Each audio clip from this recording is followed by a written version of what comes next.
రీసెంట్‌గా April 22న పెహల్గామ్‌లో టూరిస్టులపైన attack జరిగింది. దాని గురించి అందరికీ తెలిసిందే గదండీ! ఈ దాడిలో అమాయకులైన ప్రజలు 26 మంది చనిపోయారు. 20 మంది గాయపడ్డారు. అందరూ చాలా బాధపడే విషయం అండి ఇది. మా బాబు స్కేటింగ్‌లో జాయిన్ అయ్యాడని లాస్ట్ వ్లాగ్‌లో చెప్పా గదండీ!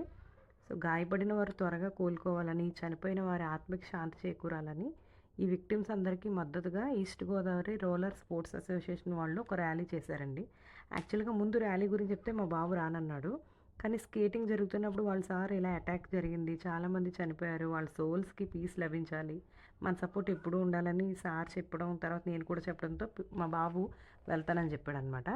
సో, ఏంటంటే మనం చిన్నప్పటి నుంచి పిల్లలకి వీటన్నిటి గురించి చెప్పాలండి. మన ఇండియన్ ఆర్మీ మన గురించి ఎంత కష్టపడుతుంది, గవర్నమెంట్ మనల్ని ఎలా సపోర్ట్ చేస్తుంది అన్నది పిల్లలకి ముందు నుంచే చెప్తూ ఉండాలండి.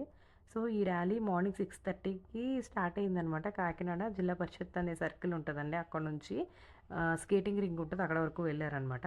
పేరెంట్స్ కూడా చాలా సపోర్ట్‌గా మార్నింగే పిల్లలందరినీ అంటే ఈ స్కేటింగ్ వచ్చిన పిల్లల్ని, రాని పిల్లల్ని అంటే నేర్చుకుంటున్న పిల్లల్ని కూడా తీసుకొని పేరెంట్స్ సపోర్ట్‌గా వచ్చారండి.